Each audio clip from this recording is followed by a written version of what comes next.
Hey everybody, Bert here. Just throwing in a little disclaimer that the audio in this was picked up through Zoom, and it's a little goofy. Some stuff's kind of cutting in and out, whatever. So forgive us for that. But the rest of the episode should be totally cool. Hope you enjoy. Without further ado, here's the show. Ladies and gentlemen, boys and girls, we have a banger of an episode for you. You read the title right. The man, the myth, the legend, Mr. Coach Ben Wade from Survivor is on the show today, taking time out of his lovely day to come and stop and talk to us, which we greatly, greatly appreciate. Coach, how you doing, baby? Let me tell you guys something, Burton Burger. You guys have no idea how lucky you are for me to be on this podcast. I officially retired from podcasting, officially, and made it public. This was 3 years ago. I was tired of people hassling me. Okay. And but for some reason, your message spoke to me deep in my heart, and I thought I will come out of retirement to do this. We appreciate it, Coach. We appreciate it. Must be the beautiful logo that we had or something, or you were scrolling through our tweets and you saw how cute we were. I don't know what it was, but something like that.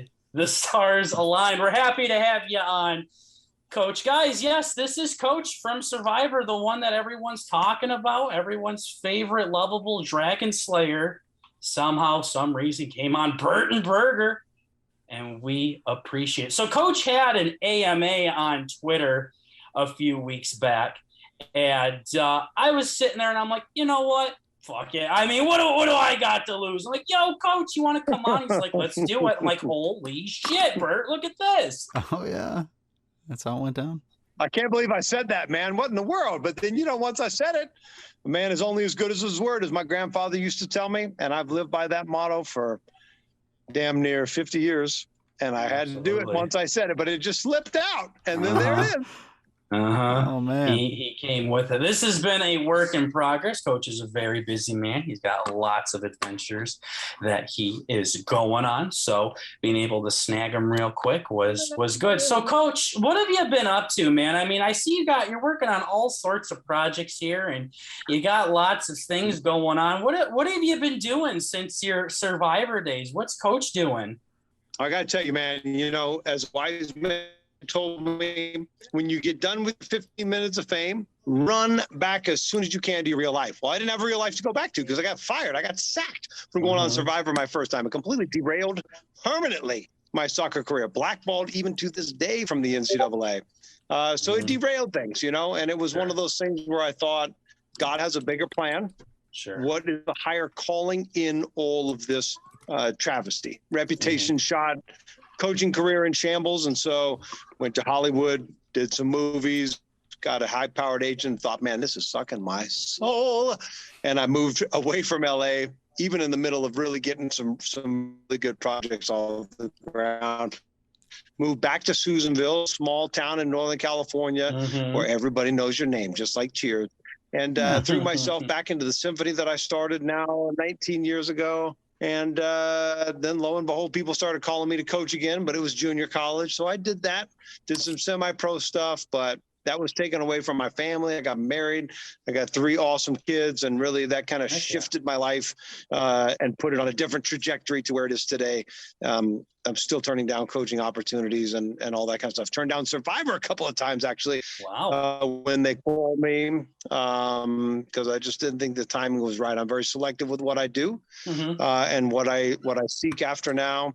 So it's a complete 180, pun intended, of what's happening. But I'm into all kinds of cool stuff. People are still asking me to host shows and do stuff. I for the most part, I say no.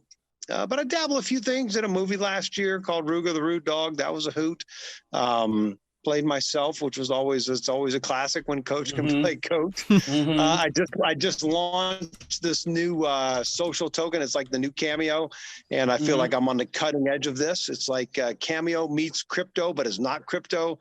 Sure. And the Coach's stock started at 10 cents, and it's now at $1.01. I imagine if and when I choose to go back on Survivor, it'll probably get up to about $50. Oh, that'd be nice. And that'll be awesome. a fun time. Anyway, so it's just going up and up, man. People are still loving to coach. You know, I think one of the things about me that is I got a lot of flaws, right?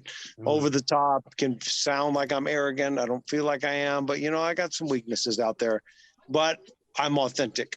What you see is what you get. And I think that as Survivor has continued to, you know, run its course, they haven't really come up with anybody like me, which makes the Legends season a little bit more tangible, a little bit more palatable. Yes, sir. I feel like that is a season that I would say yes to. And I think it's coming in the next few years. And since they haven't really replaced me, figure I'm going to get the call. Yeah, that'd be sweet. Yeah, that's awesome. No, so I mean, a lot to break down there with everything that's been going on, but I gotta ask, just kind of going back to the real life here. I mean, I'm sure you've gotten like every question almost imaginable about Survivor and things like that. So I'm real curious to the man outside of the game and outside of the show, being a coach again and going back to it. I mean, as having those players that know who you are and you're the guy from Survivor and everything, did that kind of change their perspective from a little bit? Because I played college football a little bit, and I know that if I had a guy that was on Survivor or something, I'd be like, hell yeah, that's pretty cool. But I mean, did that change the dynamic? Did you have to change your leadership style a little bit with that, or what was that like? I don't know. You know, I think that apart from that, I think that, you know, coaching, it's been in my blood for a long time. And I feel like I'm a natural born leader, not on Survivor, but outside of Survivor, I'm a natural born leader. And so people really, I think that they liked that. I think that maybe when they searched my name and they came up with stuff, but I recruited very high level players. You know, my winning percentage in 22 years was 0.907 or something like that, or maybe 0.917. That's a hell of a percentage, right? I mean, that's up there near the top of all, you know, active coaches out there from NCAA to junior college. It's a high percentage. And so, you know, I recruited a very high level player, and a lot of them were international. So you've got to strip away that veneer, and there's got to be some type of substance there. And so I think it helped in the beginning, but I think obviously that once that layer was, you know, stripped away, you know, that they really wanted something more. I feel like I gave them something more, but it was always fun to travel. Everybody knows me in Susanville. So if people come up to me and ask for pictures or ask me questions, we know they're from out of town. But when I would travel with my teams, they would really get a kick out of people coming up to me. And actually the one season that I thought I was going to win, I was coaching at Lassen College. That's a community college in Susanville. And we were just destroying people. And I was like, I gotta start doing some tax write-offs. I thought I won that season. I thought I won that season until the moment that they read the last couple of votes. And then I realized I was doing tax write-offs, man. I was buying Under Armour for the whole team. I was buying warm-ups. I was spending thousands of dollars. You know, trying to take care of the players, but also thinking in the back of my mind, I need some write-offs. So it was pretty sad when I didn't win, but the team really enjoyed that. They really enjoyed going along for that ride. I think is week in and week out, we're beating teams week out, week in, week out. I'm beating up people on Survivor, and they liked it. It was a good tandem play. That's awesome.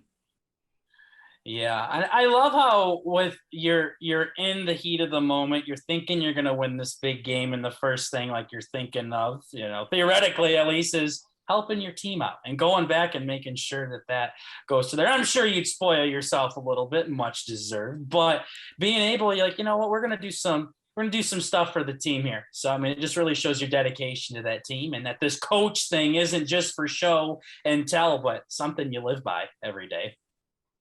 I appreciate that. You know, the first season was an incredible season, great experience when I went on Tocantins, and I don't really talk about Survivor like in my normal life. It doesn't come up in conversation. I don't identify myself solely with that, which I think a lot of survivors do. Good for them. I just don't do that. But in talking about it with, you know, obviously fans and, you know, with you guys, I look back on that first season, you know, it was a tough pill to swallow at the time. Looking back on it, I was very much, I feel very honored that they chose to do that. But at the time it was tough. And you talk about the coach thing, trying to lead my team, and it's a shock to your system to be out there and to do so many good things. I came back, and everybody was like, well, were you a villain? And were you this and that? I said, I did good things. And I think they're going to show me to be the hero. Quite the opposite. But one of the things that I did out there as a coach is, I gave away all my food to everybody. We had very rationed food out there. It wasn't like we had coconuts that we could give off, to people. And we really had just the beans and rice. And we had probably 4 scoops a day of that. When I saw my tribe being, floundering, and they didn't show this, it was one of the things that I hoped that they would show. I just gave people my food. I literally went without a lot of food for most of that journey, which is why I lost exponentially more weight than other people. Anyway, but, I think the coach thing, as the old British Royal Air Force used to say, serve to lead, old boy. I think that in order to be a good leader, you've got to serve first. That's awesome. Yeah, absolutely. Set an example for everybody. Bert, what do you got to ask Coach? Gosh, I mean, I know you just touched on it. It was like I do feel like a lot of people who are playing Survivor at a younger age definitely kind of take it on as a part of their personality. And it's kind of cool that, you play Survivor with so much of your personality in it, and you didn't really let it, I guess, change you necessarily. Like, you got a pretty strong, I don't know what it was. You kind of, it's very that coach spiritual, you're putting it in there. So I enjoyed seeing that. I think you get things in life. You can forge your destiny at times, and other times the destiny is forged around you, like it seemed most of the time on my Survivor. I did learn to take myself a whole lot less seriously. So in that aspect, I definitely changed by watching myself in the mirror week in and week out. But, I've had an adventurous life. I've done some amazing things. When I was, 30, I actually looked and just thought, maybe I should just take it easy, because I'm really driven.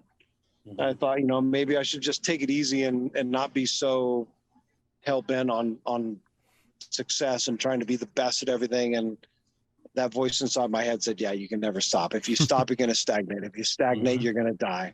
Right. It's like in anything, the stream outside my house, to plants in my front yard, to blood in our veins. If we stagnate, we wither up and we perish. So that was, something that at a young age where I thought I just got to keep striving, and the world around us, we can let it affect us, or we can affect the world. And I've always chose to do the latter, that I would be a light, a beacon in times of difficulty, and not let those outside influences dictate who I am on the inside. It's just so badass. Like the intensity that he brings in all of his seasons on Survivor is coming here on the Bert Burger Show right now. I mean, it's like a dream come true to see all this badass stuff of Coach come out live. I mean, it's not just an act, ladies and gentlemen. I mean, this guy takes his life very seriously, and I love that. But he also is cool, calm, collective. He can sit back and he can BS. And I watched your YouTube videos and other things that you've been on, where you can shoot the shit and have fun with your friends, but at the same time flip a switch, man, and be serious. I mean, it's literally like a coach, man. He lives and breathes that personality. Love it. Very astute. I love that. Yes, sir. So, Coach, the thing that you pinned on your Twitter at the very top is where you're telling people basically in a nutshell, like, hey, if you haven't played this game yet of Survivor, don't knock it till you try it, kind of thing. That's the nice way of saying it, of course. I mean, Coach has his fire language behind that as well, which I love. But he says, don't knock it till you try it. Play the game before you bitch about it, kind of thing. Coach, I am desperately trying to take you up on your advice there, and for some reason Jeff won't give me a call. But what I wanna ask you is just going into that production part of the game, the casting part of the game. We had Sydney Siegel come on the show from 41. She was awesome, great. Who once again, another contestant that is who you see on Survivor, who they are in real life. What did that like audition part look like for you? Was it one of those things where you auditioned a bunch or you got on one time? And when they did finally give you that call and say, we're interested in it, what was going through your mind, Coach? You're going to love this story. You ready for this? I'm ready. Sit back, freaking strap it on, guys, because here's the full Monty. There was bunch of innuendos in there. Full Monty. Yes, sir. What really happened? I'm minding my own business, man. I don't need to be on TV. I'm already famous. They asked me the night before. They were going to release the cast. CBS from Springfield, Missouri came up, and the guy was in my office with the big camera, and he was like, Coach, let me ask you a question. Your life's going to change tomorrow. And I was like, how's that? And they were like, you're going to be famous. They're going to release the cast, and you're going to be on it. Your life's going to change. I said, what are you guys talking about, man? I'm already famous. I've been on the front page of the LA Times. I've been on CNN. You know, I've been famous. I already was there. And and it's like big time is where you make it. You know, like you can be famous locally, regionally, internationally. You make it what you want it to be. And so it was really funny that I said that. I didn't care about being on TV. I was already famous. But anyway, I get an email, this random email from the casting people that did The Bachelor. And they said, hey, your team, the women's team that I was coaching, and they would always tell me, they were like, Coach, there's nobody like you. We've never met anybody like you. Why aren't you married? You know, like, let's set you up with our sisters. Let's, you know, like, we want you to be married. I was married to winning. So, like, I didn't have time for that. Hell yeah. Hell yeah. I like that. So I get this email, and these girls were like, they submitted my profile to The Bachelor. Wow. When it says, if you or you know somebody. So I get this random email. You talk about fate. You talk about the Japanese samurai that talk so much about, you know, fate is everything. Yep. And how sometimes you can do nothing. If fate has decreed that you are going to walk down a certain path, you will friggin' walk down that path. And so I get this email, and they say, you are not the right fit for The Bachelor, which I took great umbrage to at the time because I was 36 and single and looked like a badass and, you know, dressing good and wearing suits and slaying dragons on the soccer field. And, but they said, looking at your bio and the things that your team said that you have done, you should apply for Survivor. We are not affiliated with Survivor. And now looking back on it, it's surprising that somebody that was casting for an ABC show would suggest a different, I mean, the lines are so black and white in this industry now that I've been in it. But anyway, so they just sent me the CBS website. Didn't even give me, there were no in favors. I'm going to make a phone call. Here's the CBS link. I get that email and I think, this is destiny. And so, as Uhtred says in The Last Kingdom, destiny is all. So I sent in a video, man. Sent in a video. I wish I had that video. I don't know where that video went to. It was freaking awesome. I get on there. I'm pumping iron. I'm like, this is Coach Ben Wade, Dragon Slayer. I didn't say Dragon Slayer. That's not, sorry. I say that so much now. It's become my thing. I said, this is Coach Ben Wade. I'm a Renaissance man, and you've never cast anybody on Survivor like me. I'm a symphony conductor, and I show me conducting the symphony. I'm a soccer coach, shows me out there on the soccer field. I used to be a professional kayaker, shows me as a kayaker. Anyway, so I throw this video together and I send it in, and they, lo and behold, they call me a month later, and they were like, hey, this is Noel Kane from casting, from SEG casting. And that's the only time in my life I've really been just so nervous. It was crazy. I was short of breath. I mean, I knew it was a big moment. I knew deep down inside what a profound moment this was going to be in my life. It was going to change the trajectory of many things. And so I was literally like answering questions and saying, you know, like, well, I coach a soccer team. And then, you know, I was breathing out for the phone, and I was like trying to give all this energy on the phone. And so it was really interesting. She was like, all right, well, I'll see if we can get you to the next round. So she calls me back and she was like, everybody here thinks you're completely full of shit. But I've researched all this stuff that you've done. I found newspaper articles in Honduras when you were kayaking. I found this, I found that. She was like, you're the real deal. I'm going to get you here so that you can prove that you're the real deal. And so go through casting. It was the first time I applied for the show. Go through casting. Loved casting process. You know, I feel like when things are most pressure, I feel like my mind thinks the clearest. So the great high pressure situation. I come back home. They call me up. They say, congratulations, you've been accepted to be on the show. And I asked them, like I'd asked them all through casting, when are we leaving? I need to know. I got a real job. I'm not Ozzy. That's a waiter that's got nothing to lose. You know, I'm not somebody going through grad school that can put it on hold. Like, I have a real life. I'm in the middle of a absolute going to the top soccer career. Yeah, I need let's to get know. the Survivor thing over with, guys. Yeah. So like they would never tell me. So they finally called me. They said, "Hey, you're leaving." I'm like, "Great. When's it going to be?" They're like, "Well, you're leaving in 2 weeks." I said, "Sorry, I can't do it." And they're like, "What?" I'm like, "Yeah, I can't do it." They're like, we Plain hard to spent get. all this money on you. What do you mean you're not going to do it? I'm like, I'm right in the middle of a championship soccer season. I'm not going to leave the players. They will not understand, which, by the way, they did not understand. And some of them have still not forgiven me. I was in the middle of a soccer season. I told them no. They were like, "You're going to be blackballed in Hollywood." I said, "I don't care about that. I don't care about Hollywood." And so they hung up the phone on me. They were pissed. Wow. So a couple of days later, I go in and talk to the senior women's administrator, which is like the athletic director for the women's programs in the NCAA. And I go and I'm talking to my athletic director. I said to her, I turned down Survivor. And she was like, "What?" I said, "Yeah, I turned down Survivor a couple of days ago." It just came out of conversation. She started yelling at me. She was pissed. She was like, "This is a once in a life opportunity." She was like, your team will understand. You're going to call Survivor back and tell them that you want to be on the show. I said, "I'm not going to do that." She was like, "As your sports supervisor, I order you to call up casting and tell them you're going to be on the show. You will not pass up this opportunity." I called casting. They were like, "Okay, sorry, that ship was already sailed." I'm like, "Great, thanks, bye." And they were like, whoa, hold on. They were like, "Okay, hold on. So we want you to go to a lawyer. We want you to sign an affidavit that you will go on the show and that you will not bail on us. And we need this." And I said, "You're going to get none of that. If you want me on the show, I'm giving you my word that I will be on the show." Anyway, I left 2 weeks later. The soccer team didn't win a game after I left. We were 9-0. We were 9-0-1 when I left. Best start in university soccer history. They didn't win a game after I left. It still hurts me to remember that time. Told the team I was leaving, didn't come back, got fired because of it. Anyway, so that's the long and the short of it. It was the first time that I ever applied for Survivor, and I actually told them no. The Dragon Slayer almost did not exist. Never was. On TV, yep. Damn. What do you think about it now, looking back on it, Coach? Something that was worth it in the long run? Something you wish you could have done differently?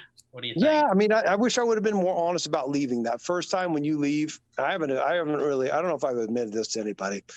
But, I wish I would have handled that differently. I was sick. They found something in my brain. And I went through radiation a year before Survivor. They found a tumor in my brain. Sure. And so they did some radiation on it. And when I told them that I was leaving, they have you scared the first time you go on, like absolutely paranoid. They're like, if it's leaked out that you're on the cast, at least when I did it, then we will cancel the season, even if it's filmed. Looking back, that's like the stupidest threat, but that's what they convinced you. They brainwashed you. You can't tell your boss. You can't tell anybody. And so, like, what could I do? So I just said, I got to go. I got to leave. And they were like, "Well, what is it?" And I was like, I don't want to talk about it. "Well, what is it?" So they assumed that it was the cancer that had come back. And I let them believe that. And so I wish that, I did not sit there and tell the team, "Oh, by the way, I'm, I didn't say that." But, it's like what you don't say that sometimes compromises your integrity. I wish I would have done that different. I wish I would have told them. I wish I would have manned up and told my boss. My sports supervisor knew, but the head athletic director didn't know. And so when I came back, he lost a lot of face, and he had no choice but to.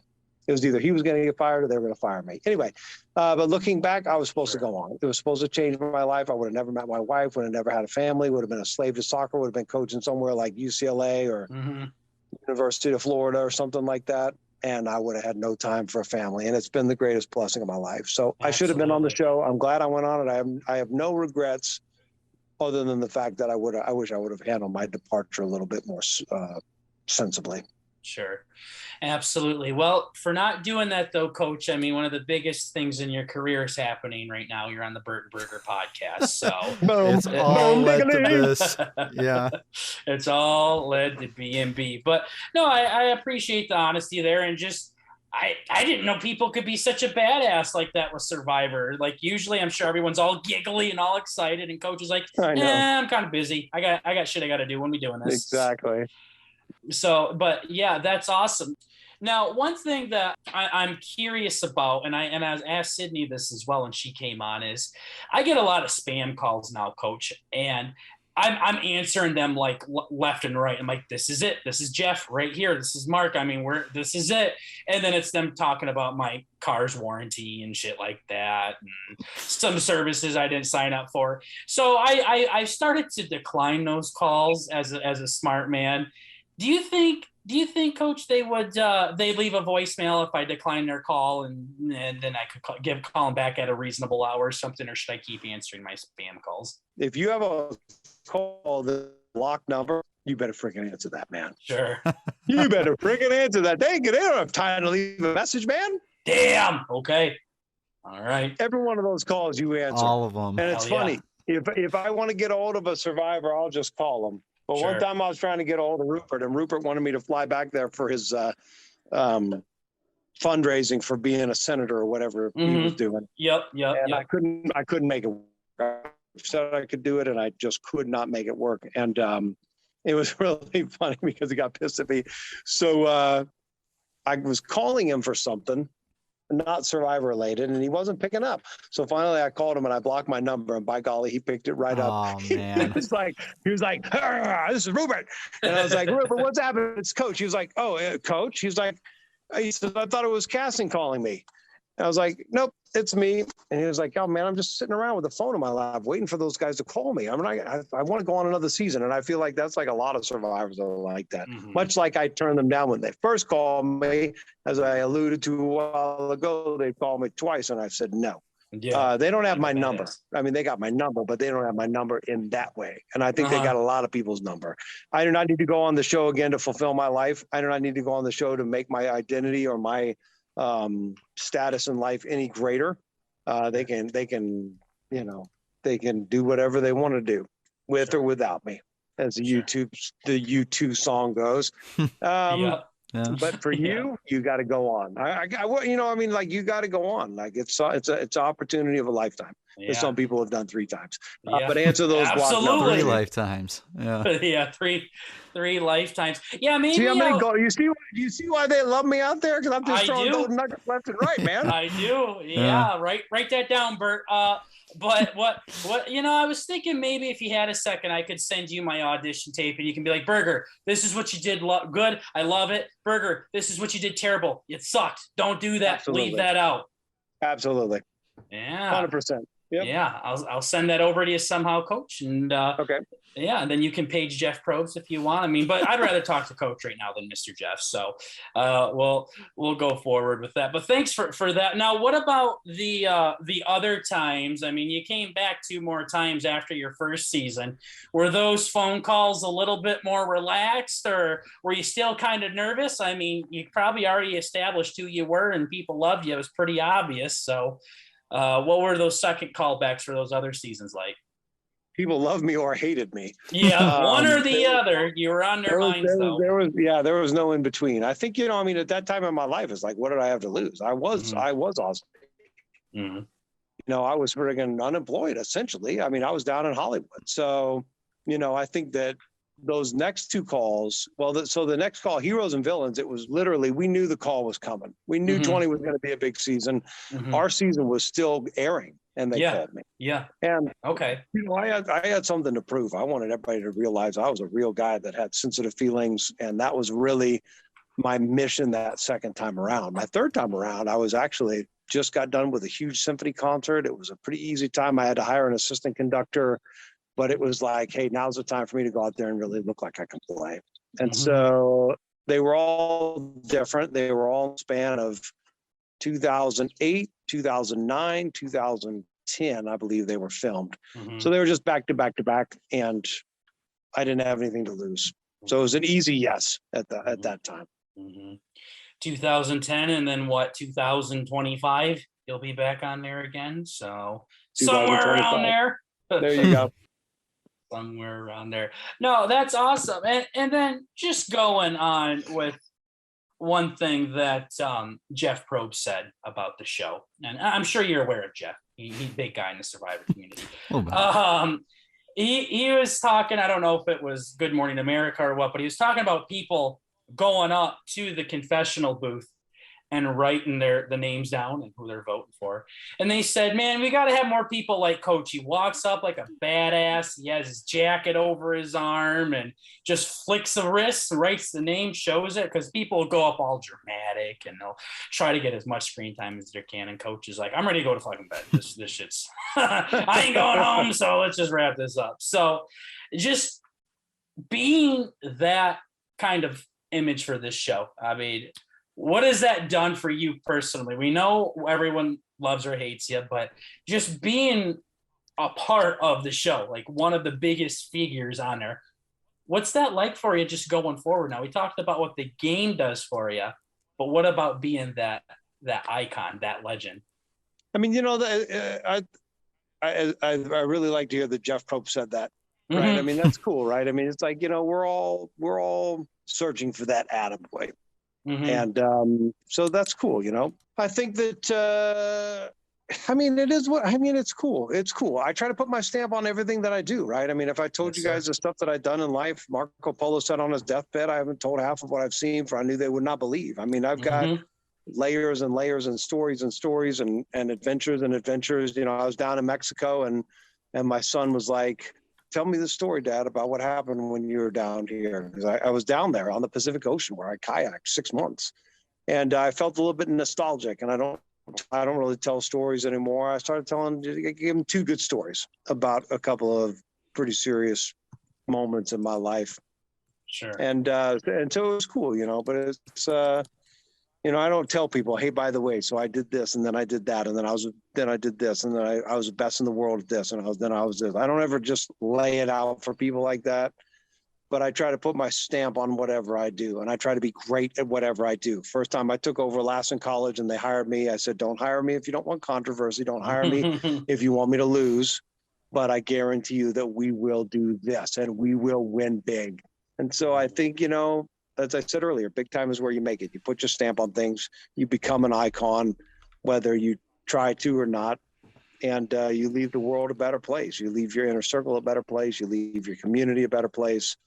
And I've just always had that personality. I've always been larger than life. And I try to do good. I try to have kindness and honor with the things that I do. So when those things come back and I hear that people are talking about me, a lot of times, you know, it's not that, right? Because who wants to tell the Dallas Cowboys when they're in the Super Bowl every year that they're great? Who wants to tell the Patriots that they're great? Who wants to tell, you know, the Lakers that they're great when they're running off championship after championship? Nobody pulling for those guys. My wife said it best one time. She says, you know what? You're never going to win Survivor. And I was like, why is that? She was like, because you're too put together. Like, you have too much going for you. You will never win that show. And people are really deep down inside, they're envious that you are not wrapped up in the show identity-wise, that you're not hanging on, you know, the episode and how much you get and how much money you make, because it doesn't matter to you. So, you know, most of my life, people have made fun of me. Most of my life, people have tried to tear me down. Most of my life, I've been this at every single thing that I've done. And so you got to just kind of take that. So when any rare occasion, somebody throws you a bone and says, Jeff Probst is talking about you, and you guys think that I'm an icon, I take that very dear to my heart. It touches me. I'm not just saying that. I appreciate you saying that. Well, yeah. It's the truth, man. It's the truth. I grew up watching Survivor. I grew up on a farm. We had 3 channels, man. CBS was one of them, and grew up watching you guys play. So it's definitely a big part of my childhood, man. And yeah, not just saying it because you're here. We didn't tell Sydney that Right. when she was on here. I mean, Sydney's a badass. She ain't no Coach Wade, that's for sure. Love it. Love it. Yeah. And even like when you came on here, you're talking about, you know, obviously you have a very strong personality. You're a self-proclaimed Renaissance man. Would you say there's anybody you've really like looked up to you can't really say that you've pulled your personality from any one thing in particular, but what kind of got you into, you know, all these, not sayings, but maybe proverbs, whatever that you throw out and everything? Like, is this just something that when you heard them, you're like, wow, I really want to get into this? Or did anything kind of lead you down your personal path? Yeah, that's a good question. I think, I mean, as far as like, you know, as far as pulling quotes from other people, you know, I've always had a big personality. I have always been a leader. I've always chosen to be different than anybody else. Being like everybody else is status quo, and that's boring. Mm-hmm. Love that. So I've always tried to go the opposite of that. You know, I'm part American Indian, and I had a chief tell me one time that I'm like the salmon because I go against the flow. He says your whole life you're going to go against the flow, and you know, and why not? That's your path. Do it. So as far as, you know, getting quotes from other people, you know, I'm really not very smart, and I'm not just saying that. I'm very eloquent. You know, my father was a world famous mathematician. And I talked to my dad late in life. He passed a few years ago. I talked to my dad late in life, and we had very brutal discussions about things. In fact, when I came back from Survivor, I came to give him a big hug, and you know, I lost all that weight and I had that big beard on, and go to give him a hug at the airport, and he swats away my hand, and he's like, you know, don't hug me. And I'm like, Dad, come on. He's like, look what you did to yourself. I was like, what do you mean, Dad? He's like, you know what? You just took 10 years off your life. I hope you remember that on your deathbed. That's what he said to me. Literally, first words out of his mouth when I got back from Survivor. Wow. And I said, Dad, you want to come be my loved ones? He's like, absolutely not.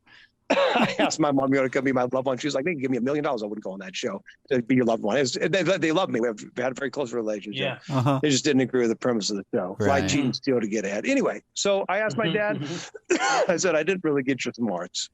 Let's be honest. He was like, well, you got a hell of a lot of charisma, and that's been getting you by all these years. So, you know, we take what we can get. But no, you did not get my level of intelligence. It was really funny. His textbooks are at Harvard, Stanford. You know, he was a brilliant mathematician. That's anyway, awesome. Wow. So he says, but it might skip a generation. You might see it in one of your kids. And I actually do. My youngest, my 5-year-old, who's sitting right here with me on the front porch eating a banana. I got to put him to bed in a minute. But he's got the math gene, man. He's 5 and doing multiplications. Beckson, what's 50 times 2? Don't let me down. What's 50 times 2? 100. Boom. Okay, he's got it. 4 times 4. What's 4 times 4? 16. That's 4 times 4. Anyway, he's There we 5. go. He's pushing up. He's Faster pushing than Bert. circles around my second grader. Anyway, so let's stay focused here, guys, at the question at hand. So I'm not very smart, okay? In fact, Yeah, when they same. cast me on Survivor, they're like, who are you going to play like? You're going to love this. Okay. I literally got on the website. They were like, you know, application. Who's your favorite Survivor? I go on, never watch a single episode. I see this guy with long hair that ran track at University of Michigan, ice cream scooper, Eric. And I was like, yep. Eric, I literally put his name down. I didn't know who else to put down. And so when I went through casting, man, they hammered me on that. They were like, why did you write Eric? And I was like, oh, actually, I just made that up. And I told them, and they laughed about it. So I couldn't really pattern myself after anybody on Survivor. But the reason why I use quotes is I believe, was it Mark Twain that said, it's better for people to think you're a fool than to open your mouth and remove all doubt. And so I like to quote other people to sound like I am smart, A. B, I'm super into history. C, I'm super into ancient warrior cultures around the world. D, Yes, sir. when I went on Survivor, I'm like, how can I do this different than anybody's ever done it? I'm going to play like a warrior. I'm going to take the best to the end. I'm going to be survival of the fittest. But I know that's not enough. So I need to start drawing on these ancient warrior cultures and the rituals that they did and people in history that were warriors. And I started getting those quotes. And so I've always quoted people, and I've always liked to use that because I think in history and wise words, it's not just me saying it. If I were to tell you, hey, you know, the pain of regret is far greater than the pain of self-discipline. Nietzsche said that. You guys would be like, wow, man, that is absolutely profound. Actually, that was my quote. I made that quote up, and it was on the back of every one of my soccer shirts for a decade. Badass. But until I die, maybe somebody will pick up that quote and say that it was from me and it'll mean something. But right now, that wouldn't really mean anything. If I said Martin Luther the King said this, you guys would be like, damn, that's good. You'd be like, damn, that's good. Yeah. Anyway, so that's part of the reason why I use it. I love history. As far as my hero in life, have to be my dad. Yeah, he was that's the man. awesome.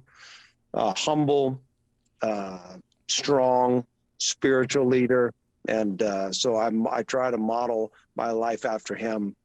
You know, he asked me, he's like, I don't understand your life. I don't understand why you're going on Survivor. I don't understand why you're coaching. I don't understand why you're doing this. And I said, Dad, it was a great conversation. I said, Dad, this was like maybe 8 years ago. I said, you left me no choice growing up. You got a Fulbright scholarship. You went over to the Iron Curtain in Russia to teach at the Moscow University when I was 6 years old. And going over there, you brought with you 20 Bibles, which you distributed over there, which at that time would get you each Bible in 10 years in the Lubyanka, which was the prison that they tortured and killed Americans. Wow. I would have never seen my father again. And yet when I was 6 years old, he was part of the underground church and teaching on a Fulbright scholarship at the University of Russia. How could I not be the adventuresome that I am? I said, when I was 12, you took me to India, where there was a cholera epidemic outbreak and 30,000 people were dying left and right on the streets. We lived over there and I got typhoid fever. I got all these parents. I said, I'm 12. How could you not expect me to live the life that I'm living when you bred an innate sense of adventure in me from day one? It really made an impact on him. I could see it. Actually, he was like, wow, my son is right on this one. Anyway, that was like a long answer to a short question. There you go. That's awesome. I love it. I love it. And I'm sure that really meant something to him. You said it was a good conversation for you. I'm sure it was an awesome conversation. Yep. The dad as well. You said something there about being normal is boring and you're trying to be your own person. You're trying to do your own thing. You're trying to be coach. And I think that's an awesome quote to live by, an awesome thing to live by. That's something that I personally realized at a young age because of a big role model that I had come into my life when I was 5-6 years old, Coach. We talked about this slightly on Twitter, but the new Elvis Presley movie came out today, Coach. I went and saw that. One of the first people in my town to see it. If you guys could see Coach's face right now, he's just rolling his eyes. No, but I went and saw that movie, Coach. I mean, when I was 5-6 years old, Elvis taught me it's okay to be different. It's okay to be yourself. It's okay to be somebody that sticks out from the crowd. And this movie portrayed it so beautifully, Coach. I was thinking to myself while I'm watching this movie, I get to watch a movie that I've waited for 26 years, we'll say, of my life.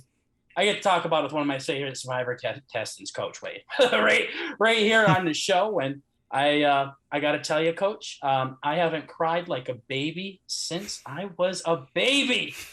What do you got to tell me? What do you got to tell a fully grown man that's crying over an Elvis biopic about that in the movie theater next to his grandma?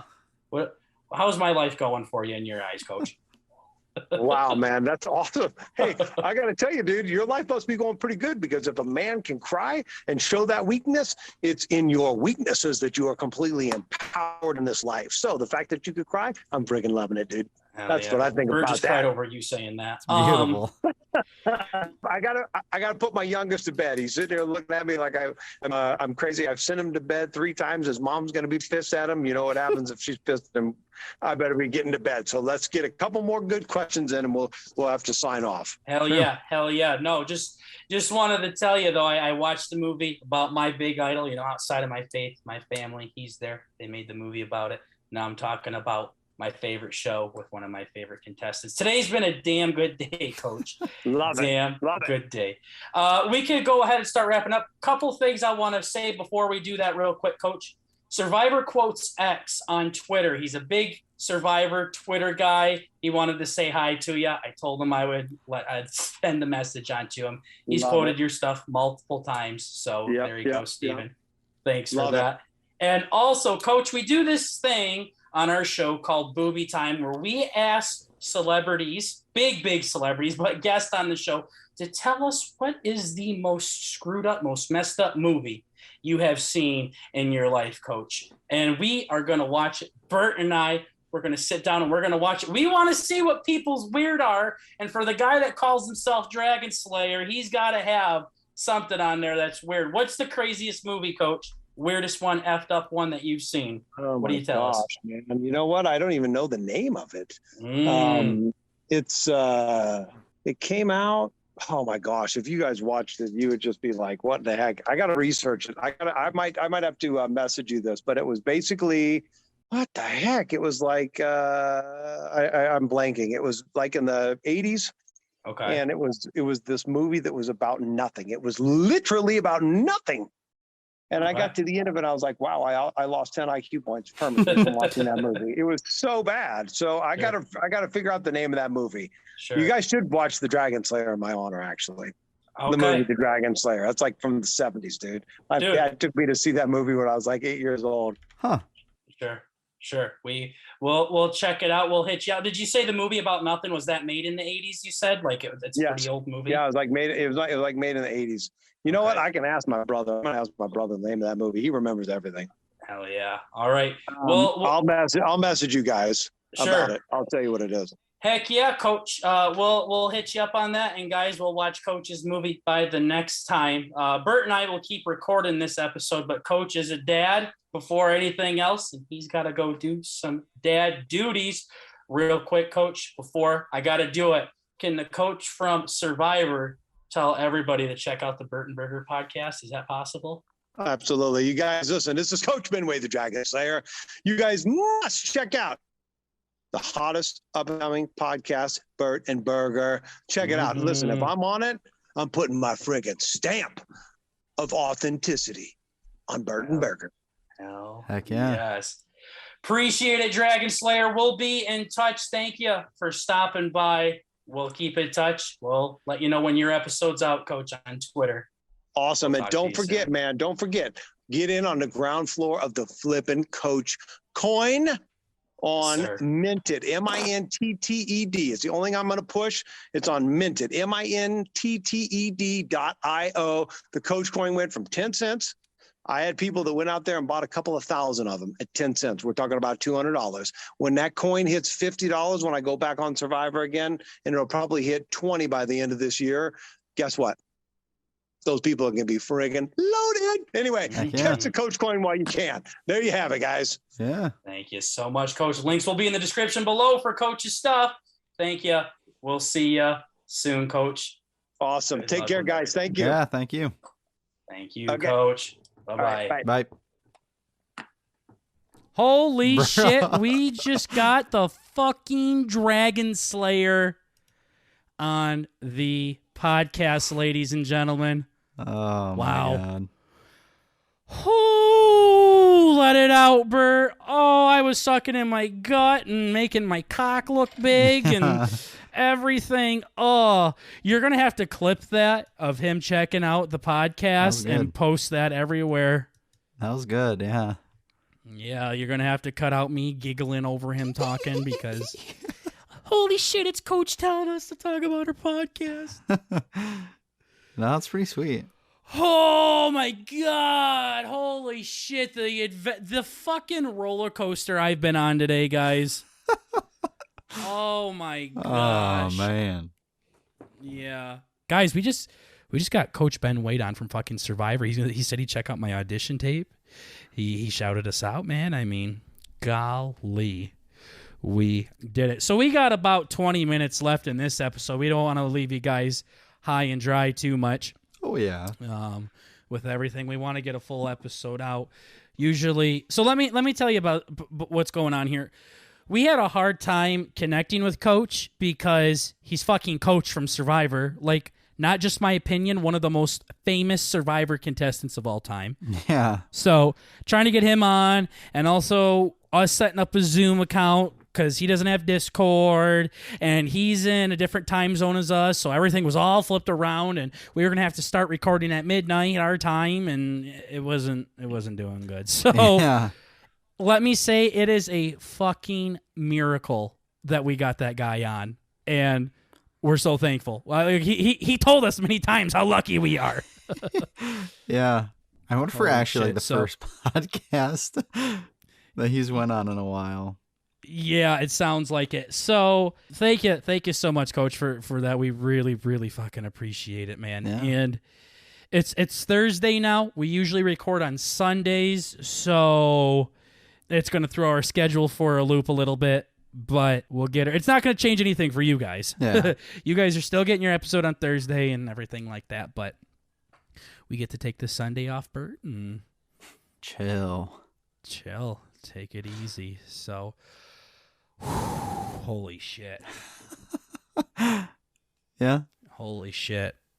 Coach Ben Wade, guys. What did you think, Bert? He was pretty cool. Bert's like, he was kind of fucking annoying. No, I'm kidding. No, it's literally like the same dude is on the show. Literally. Same guy.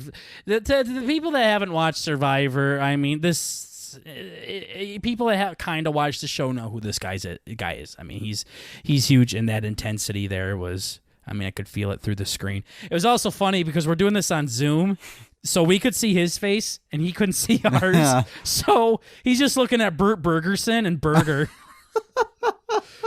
While we're seeing his face going in and out. Was the audio kind of ass for you too? Yeah, I think it was just his connection. Yeah, so the audio's gonna be a bit choppy. You have to live with it though, guys. You're gonna have to fucking live with it when you get someone like that on the show, like the Official Boys with David Cross. You make it fucking work. Yeah. He wasn't a dickhead though, like David Cross David was. Cross I mean, was like he really walking his dog, taking a shit. Yep. Like what the heck? Yeah, picking up the dog shit with his fucking plastic bag and everything. Yeah. So it's insane. The audio is gonna be a little shitty. We do apologize. We might make a little disclaimer at the beginning so you're already aware of it. But when you get an option like this, you don't mess up. Oh, dude, halfway through, like at the 30-minute mark, I got a fucking notification came up on the screen. Did you see it? I did. That you had to extend the Zoom call. Uh-huh. I'm like, Bert, for the Coach. Oh, fucking God. I bet Coach saw that, and he's like, oh, hell yeah, baby. Yeah. He's the one that Getting put it on in the there. hook. We got a notification like that the meeting was going to end at 30 minutes or something like that, and Bert... I'm like, that's not going to happen. Wrong. It said you upgraded it. What does that mean? Yeah, I literally punched my card in as fast as I could. I had to fucking upgrade Zoom. Bert just had to put fucking $2,000 to his Zoom account. It was like $15 for the last 20 minutes of the episode. So. Oh, man. Okay, we got to get that figured out. You can reimburse yourself from the Twitch money. Dude, I literally had the Burton Burger PayPal up. I almost got it out of the PayPal, but then I didn't. I don't think it's actually in there, but... Oh, man, that would have been tough. And he was like, we weren't sure if it was going to happen. And then all of a sudden, he's like, go, I'm ready. Let's go. Send the link. What's going on? We're going to fucking try it, Coach. We had to make a new email because I locked us out of our fucking Zoom account. And Bert made his own, and I made my own. And then it was like, yo, there's an error with loading your emails. And I'm like, oh, my God. So then I have to dox myself and put my name in. Bert literally sees my name. Just right fucking there. So, I mean, it was there. So I was like, fuck it. It's Coach. Fuck it. Got it. Yeah. I almost signed into mine too. I'm like, shit, dude. Who cares? Yeah. Yep. So this all feels like a dream. Like, and we haven't even touched on what else I've done today. Yeah, I know. I was going to say, you got to get on that. I wanted to talk about this more. And I know you guys have been waiting about it, and I talked about it briefly with Coach. I could still say I talked about the new Elvis biopic with Coach a little bit. Oh, that was awesome. So, let me wrap up the episode by talking about this. Ladies and gentlemen, I am a big Elvis Presley fan, and since I was 5 years old, I've been a fan of this guy. Oh, boy, I might cry. I was going to say, don't do it in front of me. Damn it. Oh, man. After 20 years of waiting for this movie to be around, it's here. It's in the flesh. And I finally watched it. So, movies usually come out on a Friday. And today's Thursday. So, it's a weird thing where they say it's released Friday, but... it shows up on Thursdays for some reason. I really don't know why they do it. So I was one of the first people in our town to see it, and there was like maybe less than 15 people in the theater. But like I said, it's a Thursday night. It's not the release time, so I'm sure it'll be a lot bigger tomorrow. Yeah, I thought it was on the 24th. What the hell? It is the 24th. Yeah, today's the 23rd. So Daddy's got some jailbreaking to do with the theater. So Right. First of all, my grandma, I love her, most important person in my life. She got stepped on by a horse. Her foot looks like it needs to be amputated, guys. It is fucked for how bruised. Yeah, that didn't look good. You know when someone gets bit in The Walking Dead, that's what her foot looks like. And this old lady, she troopered on into that fucking theater, and she says, "We're gonna see it. We're gonna see it. We're gonna see it." And That's awesome. She did. So that was a special moment as well. So, Elvis is the most influential person in my life. I say outside of God, outside of my family, Elvis is the most important thing in my life. And this really reminded me of that. I cried so many times during this movie. I don't cry either. Bert's never seen me cry unless it's like my fucking dad beating the shit out of me when I was little in front of him at family picnics. Yeah. I don't cry. I might get a little teary-eyed at some parts, but I don't cry. I started counting how many times I cried, and after 4 or 5 times, I just stopped counting. And not only was I crying, guys, I was fucking sobbing. Like, I heard this, like... Yeah. And I started shaking in my chest. I was fighting this off so hard. And even now, hours after I've seen it, I'm getting fucking emotional over it. It's not the fact that this movie was so good and it was so beautiful. Is it my most favorite movie of all time? I want to say yes, but I also feel like it doesn't count. Yeah. You know? It's the fact that the songs that I've been listening to for 20-some years are finally being played through the speakers. The concerts that I've watched over and over and over again are now being portrayed on the big screen. The reason why I love this guy and the reason why he's my role model finally has been portrayed for the world to see. You guys can finally see the reason why I love this guy so much. They did such a good job showing the human side of Elvis. They did such a good job showing the battles that he went through and how he wasn't perfect and how he had struggles the same way Bert and I do. Well, he didn't like men like Bert does and didn't want to suck all his It's a little friends off. different. But They were there. But it showed that. It showed the reason why I love him in the first place is because throughout everything he went through, throughout all the bullshit he went through, he chose to be himself. He kept doing what he loved, which is very different at the time, kind of like what Coach was saying. I can't believe I'm talking about the Elvis biopic in the same fucking episode on a podcast that I host that we just interviewed Coach Wade from fucking Survivor. Okay, so I watched this film. I cried over scenes I've seen a million times in the trailers. I've seen it. That first performance of him in the pink suit at the beginning, I've seen it so many times, and I still did. I'm like, what the fuck? I know what's going to happen. Yeah. I cried when he was the first time he met his wife. I cried when he performed my favorite scene of all time. I cried at the end when he said something that was really fucking deep, and I know he said it before. I'll touch on it. And at the end, I was just fucking sobbing uncontrollably. They went back and forth of showing the actor portraying Elvis to the real Elvis playing. Sweet. Oh, that got me. And Bert, you're going to love this. They literally said Elvis is the best-selling artist of all time. And I'm like, damn it, got me. How many times have I said that? And I saw it on the big screen. Cried right there. I'm like, damn it, yep. It's true. It's true. That's awesome. Oh my God. I fucking cried so. I almost had to leave. I'm like, my grandma can't see this. I gotta stand up and go away. Sit next to you, or do you ever a couple seats away? She sat next to me and everything, and I tried so hard. I'm like, oh man. She's crying because her leg's broken. Yeah. I looked over to see if she had a tear. I didn't see one from her, but damn. Oh my God, it was so good. It was so good. Was it perfect? No. It wasn't perfect. There are times where Austin Butler, the actor portraying Elvis, sorry, Coach, if you're listening to this, he's like, what the fuck? Yeah.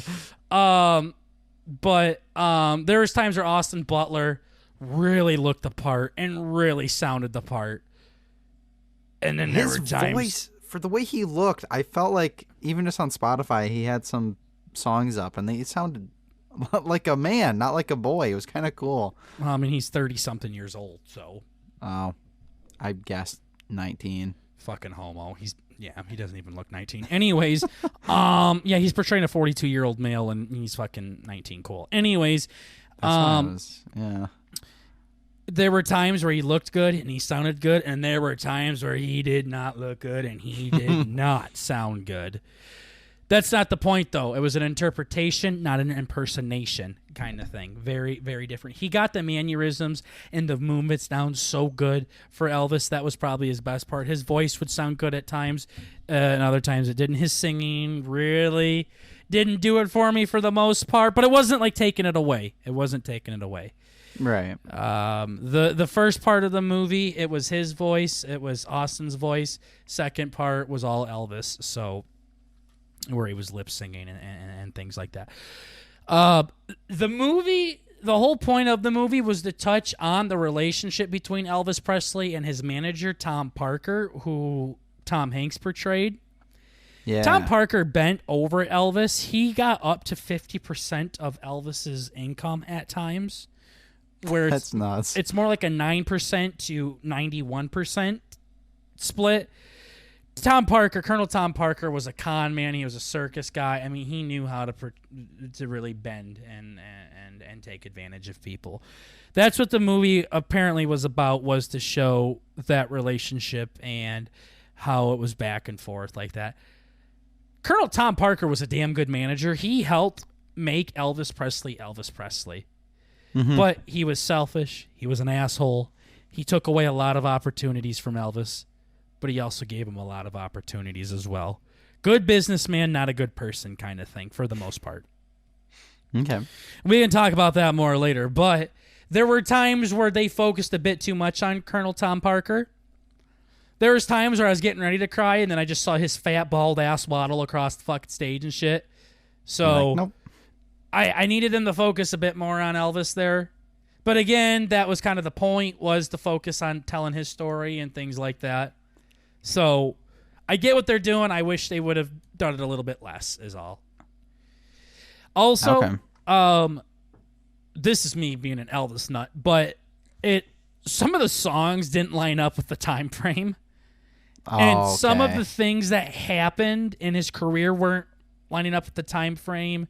Like, Elvis didn't really get into the movie thing until 56, 57, and they really pushed that a little early. Elvis didn't sing Are You Lonesome Tonight until the 60s, and he was singing it pretty early in his career in the 50s. That one threw me for kind of a bigger loop there. I'm like, damn, that's not right at all, guys. Holy shit. You'd think they'd kind of have that, like, as an important... I guess most people wouldn't really pick up on it. Like nobody would, would, unless you knew what you were doing, like me. But that was what you were looking for. So many things were very accurate. That was one thing that they had to do. Some things just were not right at all, or didn't happen. First of all, they made it sound like Colonel Parker got Elvis drafted by the military to calm him down and to tone things down, because the military or higher-ups in the government found out that Colonel Tom Parker was an illegal immigrant. And basically, if he didn't get Elvis under control, like his dancing and everything like that, they were going to deport the colonel. So then he pulled some swings to get Elvis drafted in the military and do things. No, that's it. Elvis just got drafted. Like that's it. Like he just got drafted and like a normal person. Yeah. And Elvis said he was very happy to serve his country. There's reports that they were like, "No, Elvis, we can make you an entertainer for the army. We don't have to have you be a normal soldier. We can have you do the normal stuff." And Elvis said he wanted to be a normal soldier. Like, that was his thing. He wanted to be treated normal. Like, he wanted to be treated regular like everyone else, and he was proud to serve his country. The movie made it look like the colonel made Elvis get drafted and things like that. That's just not how it happened. Also, there was at the end where Elvis was freaking out on stage in front of an audience, firing his colonel, calling him like a pig, a fucking cunt. I mean, all of these things that never happened either. He freaked out at his colonel and he slurred on stage, like not racial slurs, but he like slurred his words and things like that, and was really strung out on the prescription drugs. But he didn't. I never saw him beat the shit out of somebody on stage like they showed in the movie, and I never saw him call out his manager like that with everything. So, some things didn't happen, but that always happens in movies. I get things have to be fluffed up a bit for Hollywood to get the point across. So I'm okay with it. Elvis was not a very loyal man either to his wife. I will say that. It's not very hard to figure that one out either. First and they did not rock touch star of all time. Yeah, and they touched on that, but very lightly, which I'm glad they did. They needed to show that he's not perfect, but they didn't dive into it as much either. So, overall, they showed the human side of Elvis. The thing that gets me so much, and I've heard this outside of this movie, but Elvis in this movie, he said when he was very depressed, very anxious, at the end of his career, he died when he was 42, so this was a few years before his death. He goes, I'm almost 40, and nobody's going to remember me. Hulk cried. Yep. Almost got me there too. I can't imagine how dark and scary of a place you have to be in to be Elvis Presley and to think nobody's going to remember you. Yeah. I can't That's imagine insane. that. Even people, like there was a reaction out of people in the theater when he said that. It's true. He said that he was so scared that his star would fade and that he wouldn't have fans anymore. Huh. The Colonel said it really good at the end. They said, what killed Elvis? Was it his heart? Was it the drugs, the prescription drugs? He says, it was a love for you, the fans. He pushed himself to the absolute limit to entertain everybody, and that's what ended up killing him at the end. That might be a little, cheesy, but it does show that the anxiety and the nervousness that he had, and it showed him as a human. It showed him as a person. It showed him as a man. And they did an excellent, excellent, excellent job with that. So, no, I loved it. I will be seeing it multiple fucking times. I had to get up and piss during it. I couldn't believe it, but I felt like I was in a pop. Uh-huh. So I got to go back and watch the whole thing. I mean, it was like less than 5 minutes, but it gives you good reason to come back. Yeah. Oh yeah, I gotta see it. I will see it again multiple times, and it's over 2.5 hours, guys. It is a long one, and I still feel like they rushed some things. They didn't get in very iconic parts, but you can only do so much in a lifespan that spans as big as his. Yeah, so, right. Yeah, I'd love to dive into it some more. I'm sure I'll break it down some more as we go forward into it, but this was my first time, and I just in the parking lot, I just had to sit there for a minute and just catch myself because I sobbed like a bitch. Guy, I was convulsing in my fucking chest. I was squeaking like a fucking pig. Like I could not. I was fucking bawling. I had tears going into my mouth, streaming down my fucking face. Those are good ones. I was crying so hard. I knew I'd get teary-eyed. One of the people on our Discord asked us, Burger, did you cry yet today? And I'm like, yeah, but not because of what you think. I haven't seen it yet. It's because I was listening to some songs from the movie. Uh-huh. And I'm sitting there in my car at work, and I'm like, fuck, man, this is going to be rough. This is going to be rough. Oh, that's awesome. Yeah, so it was good, man. I really loved it.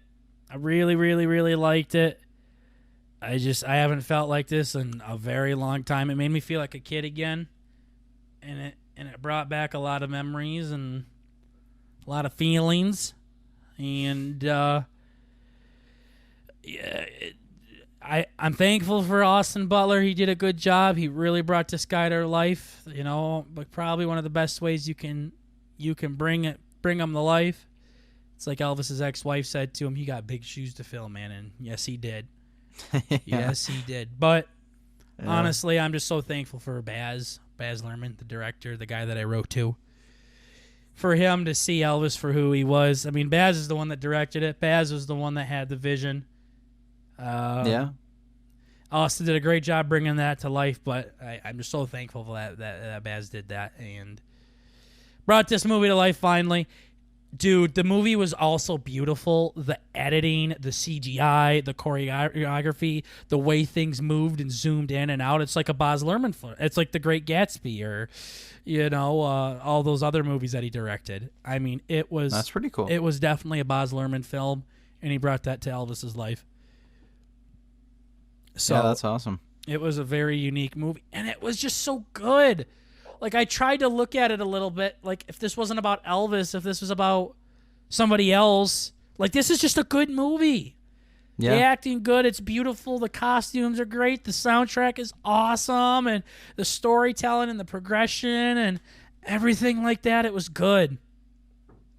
It was a good movie. All of you guys got to see it. Everybody. B&B stamp of approval. Well, yeah.